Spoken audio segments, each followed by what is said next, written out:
You are listening to the audiobook Veilshatter, Legends of Elyndar, now available on Amazon, Audible, and wherever books are sold. Featuring our three unforgettable heroes, an epic adventure begins. Into the Howling. Dawn did not rise in the Howling Dunes. It revealed itself, colorless and raw, forging a light sharp as bone across the endless sea of sand. Wind scoured the sleepers awake, flecking their faces with chill grit and the wild metallic tang of ancient sorrow. As the alchemical globe flickered out, Sin's voice cracked low, announcing what words could not soften. "We go now." He shouldered burden and legend alike, leading the way by the faintest runic glimmer on his walking stave. The companions gathered beneath the slumped stone, wan beneath their cloaks. Leora's eyes, ringed by the shadows of spent magic, lingered on each face, noting what strain had already cost. Veyron scanned the horizon, jaw set, every movement betraying a leader's private tally of risk. Talin seemed already at war, hands restless near his satchel, gaze tracking the sand as if it might become a trap at any second. Ariel fought her hair against the wind, knotting it behind her head with shaking fingers, lips pressed thin in resolve or pain. There was no trail, only the memory of maps Sin coaxed from old songs and the desert's own slow, implacable pulse. The first steps cut deep, boots sinking to the ankle. Sand hissed and shifted, kindling with veins of pale blue as if the land bled secrets through cracked skin. The dunes radiated unnatural light, not flame but a ghostly glow, enough to turn every shadow into a trick of vision and doubt. They pressed forward in silence, knowing the wind did not forgive noise. It shrieked sometimes, nearly speech, nearly music, tearing at the threshold of reason.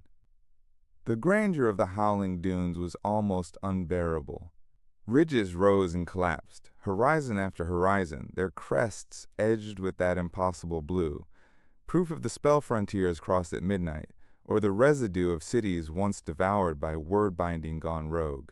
Leora forced her breathing into measured rhythm, tasting salt mingled with dust, pulse tapping out the price of every footfall. An hour passed, or a year. Time seemed smudged, erased and rewritten by the sand's caprice.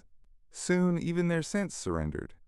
Veyron's wind-pressed linen, Ariel's tincture oil, Sin's incense smoke, lost to air greedy for all remembrance.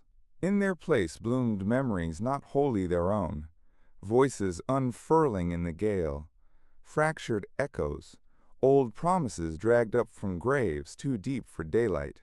Leora's mother, dead since the Mirahon plague, whispered, "You could save them, child, if you were only brave enough." A lie or warning. Leora's heart buckled against it, refusing both regret and absolution. Veyron strode several paces ahead, his boots kicking up a wake of blue-lit spray. The wind snaked around him, stroking at the inner door where Zephrassin sometimes pressed, coaxing or mocking. This time there were no words, only the tension of waiting. Storm coiled tight, not yet loosed. "I remember this place," Talin said under his breath, too quiet for the others. He'd trodden it long ago, not with friends, but with desperate kin, the sand then no less hungry. Each step now conjured faces long lost to the thrall's doom, his brother's hand yanked from his mother's voice stitched with terror. Was it chance that had set them on this path again? Or necessity, that bitter parent to all his missteps? Hallucinations thickened with the light, teasing the sand into shifting margins, edges where companions blurred and multiplied, sorrow and longing wearing each other's forms. Once, Ariel's voice drifted near Talin's shoulder, laughing, bright, then wavering into the gurgle of drowned bells, a note from a sinking town far behind. He clenched his jaw, refusing its comfort or accusation. The first true threat came as a low scuttling beneath the surface, a seam of sand unzipping like the belly of a stitched beast. Veyron halted, hand lifted, lightning brand ready at his side. The rest froze, breathing thin and shallow, waiting for the dune's most infamous predators, stone-wrought behemoths, or something subtler still. The sand merely sighed shut again. Nothing emerged but a cold trickle of fear, proof that the land itself watched them, dreaming them forward or down. Ariel steadied herself with a sip of spiced water, the liquid burning her lips and tracing memory across her tongue. Cinnamon, smoke, a kitchen years drowned and gone. For a heartbeat, the wind changed.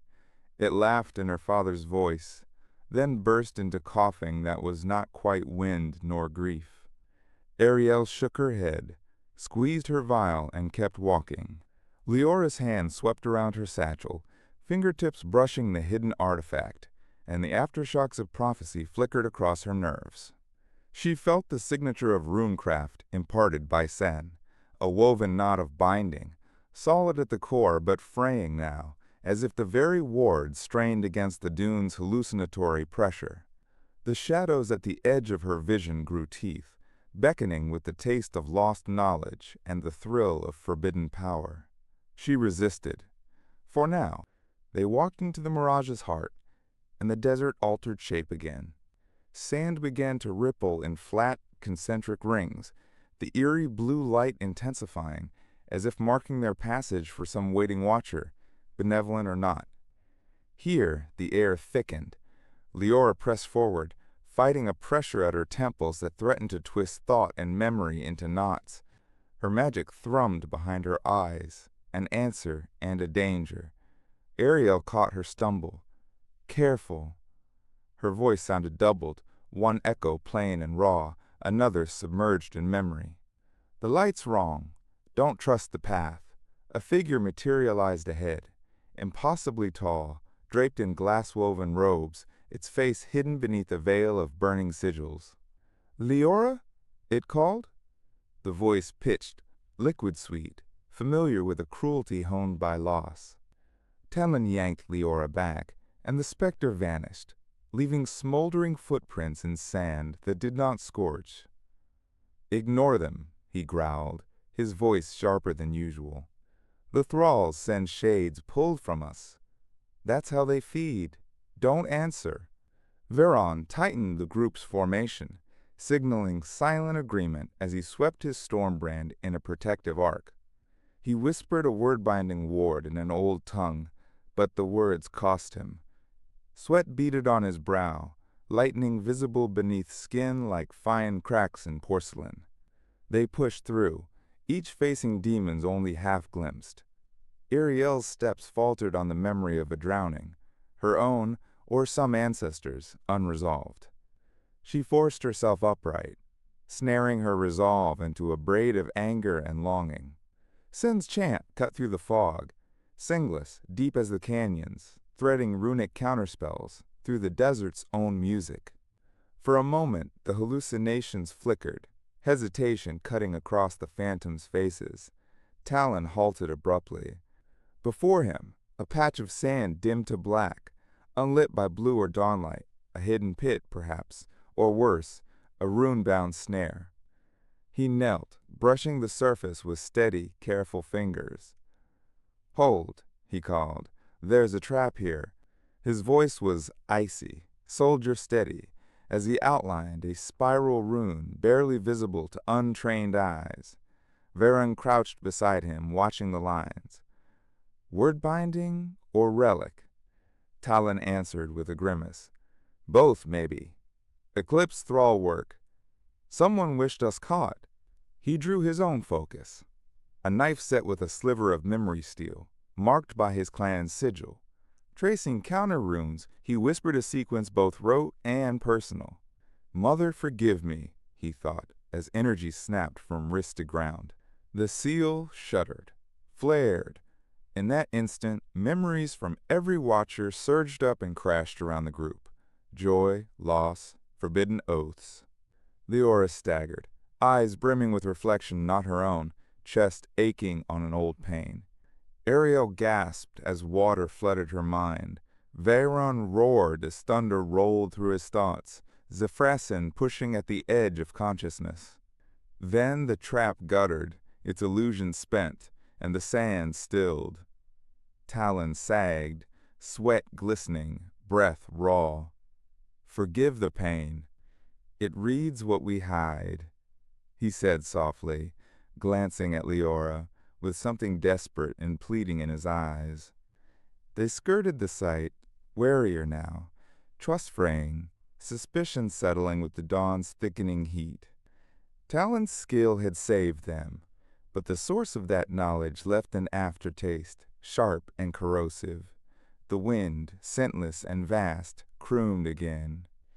Ariel bit back a curse, steeled herself with a draught of restorative tincture.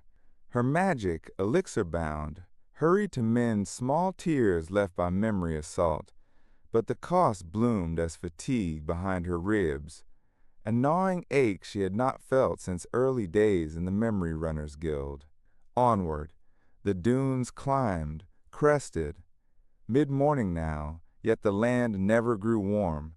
The blue light repelled sunlight, bathing them in a world one step out of season. Talin led, in fits and starts, growing quieter each time the group's eyes lingered on him too long. Ariel watched him, suspicion growing as realization trickled in. His pathfinding matched the patterns of old exile routes, those used by clans banished from Kavathis after the Pact. Why did he know so much of thrall snares? Whose exile did he still serve? Leora caught the look between them and slipped her hand to the artifact. Cold bit hard, biting deeper than before. The prophecy's price was rising. She glimpsed, not for the first time, a rift in Talin's aura, shadow running alongside memory, hunger braided with guilt. Their steps slowed as exhaustion bit in. Sen began to mutter to himself, gravelly with warning. Prophecy demands. Dunes record all lies. Veyron, face lined by strain, checked each of his friends. Lightning brand slack in his grip, voice caught between order and apology. A howl rose suddenly, not wind but chorus, the sound of hundreds, or none, yearning and mourning and promising relief. It rose from the sand itself, from the bones of things lost beneath, from the shreds of those who faced the veil and vanished in the giving. For a moment the group paused. Each heard alone, each lured forward or broken by private sorrow. Leora tightened her grip on herself, wrapping her cloak close, whispering the names of those she had already lost and those she would fight to keep. Veyron's voice cut through, anchoring them again. Don't surrender the memory, no matter what the dunes show. Stay with me. They moved as one, ragged, bruised, but unyielding, painting a narrow trail beneath starlit ruin and blue, ghost-lit sand. Somewhere behind, a specter stooped, harvesting the doubt they left with each stride, savoring the taste of old secrets begun to slip the leash. Shadows thickened where the blue light pooled, and in their depths movement quickened. Thralls waiting, prophecy circling, the world's last memory coiled for the kill. But the companions pressed on, forward toward Tokrith's moonlit towers. Fate and fear held tight between them, step after memory-haunted step, into the deep, howling dark.